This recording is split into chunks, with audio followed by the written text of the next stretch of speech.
Again, Obama at the University of Illinois. Shouldn't be partisanship to say we don't pressure the Attorney General to punish political opponents, but listen to it all the way to the end. Cut 8, go. It should not be Democratic or Republican. It should not be a partisan issue to say that we do not pressure the Attorney General or the FBI to use the criminal justice system as a cudgel to punish our political opponents, or to explicitly call on the Attorney General to protect members of our own party from persecution. Yeah, is that why Dinesh D'Souza did 20 minutes in federal prison? For a minor campaign violation? It did 20 months, I should say. 20 months in a federal prison? For a minor campaign violation? Where nobody lands in prison. Is that what I understand? Anyway, go ahead. Because an election happens to be coming up. I'm not making that up. That's not hypothetical. It shouldn't be Democratic or Republican to say that we don't threaten the freedom of the press because they say things or publish stories we don't like. I complain plenty about Fox News. But you never heard me threaten to shut them down. All right, that's where we're going to stop. I did research on this. I've got so many articles on what Obama did in attacking the free press. I can barely keep track of them. So let me enter a few of them into the record here. Paul Bedard, a tremendous reporter over at the Washington Examiner today. Flashback, Obama prosecuted staff leakers, gave lie detector tests. Paranoid.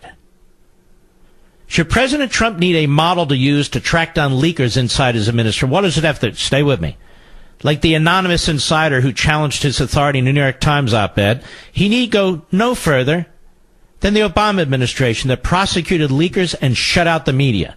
According to reports at the time from even the New York Times, and that is New York Times journalists, no administration was tougher on leakers and punishing to the media than Obama's.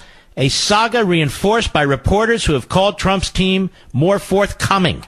Criticism of Obama's attacks on the media and leakers did not just come in tweets and TV appearances by journalists, but in an official report from the Committee to Protect Journalists, authored by former Washington Post executive editor Leonard Downey Jr. Quote, "This is the most closed, control-freak administration I've ever covered," said David Sanger, veteran chief Washington correspondent of the New York Times in the report. USA Today said of the report, it portrays an administration gripped by strict policies about information flow and paranoid about leaks across all executive branch departments.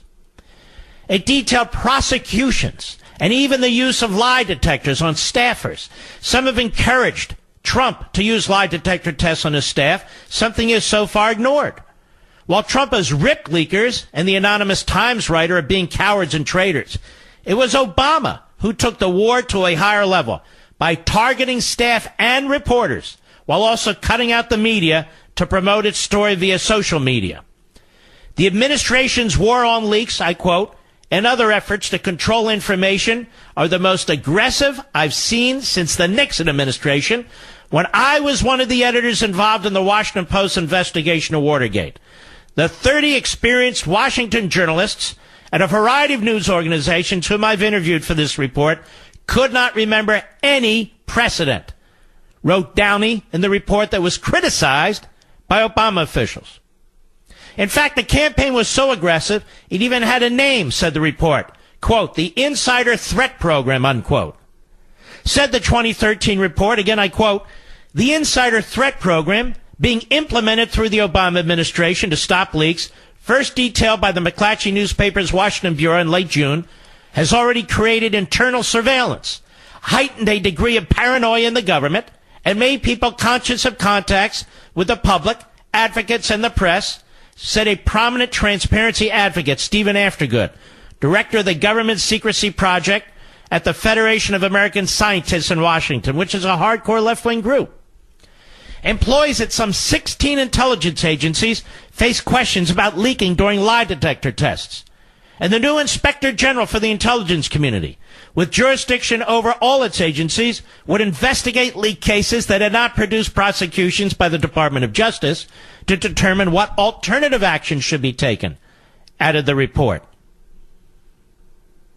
Pretty damn aggressive, don't you think? Pretty damn aggressive, but there was more than that. A lot more than that. James Risen, December 30, 2016, a New York Times reporter, wrote an opinion piece. He wrote an opinion piece in the Sunday Review, New York Times. Big deal for the left. Donald Trump decides as president to throw a whistleblower in jail for trying to talk to a reporter. It gets the FBI to spy on a journalist. He will have one man to thank for bequeathing him such expansive power: Barack Obama. This is the left. Mr. Trump made his animus toward the news media clear during the presidential campaign. And it goes on. Criticism of Obama's stance on press freedom, government transparency and secrecy is hotly disputed by the White House. But many journalism groups say the record is clear. Over the past 8 years, meaning Obama, the administration has prosecuted 9 cases involving whistleblowers and leakers, compared with only 3 by all previous administrations combined. It has repeatedly used the Espionage Act, a relic of World War I era red baiting, he writes, not to prosecute spies, but to go after government officials who talk to journalists. Under Obama, the Justice Department and FBI have spied on reporters by monitoring their phone records, labeled one journalist an unindicted co-conspirator, and that would be, I believe, James Rosen of Fox, who he just laughed off Obama. Look, I criticize him, but I never did anything. An unindicted co-conspirator in a criminal case for simply doing reporting, and issued subpoenas to other reporters to try and force them to reveal their sources and testify in criminal cases. Can you imagine if Trump did any of this? I experienced this pressure firsthand, writes the New York Times reporter, when the administration tried to compel me to testify to reveal my confidential sources in a criminal leak investigation. The Justice Department had finally relented, even though it has already won a 7-year court battle that went all the way to the Supreme Court to force me to testify, most likely because they feared the negative publicity that would come from sending a New York Times reporter to prison. In an interview last May, Obama pushed back on the criticism that his administration had been engaged in a war on the press. He argued that the number of leaked prosecutions his administration has brought had been small, and that some of those cases were inherited from the George W. Bush administration.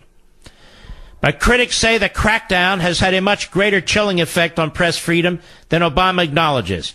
In a scathing 2013 report, and I just read it to you, parts of it, the Committee to Protect Journalists lays it out.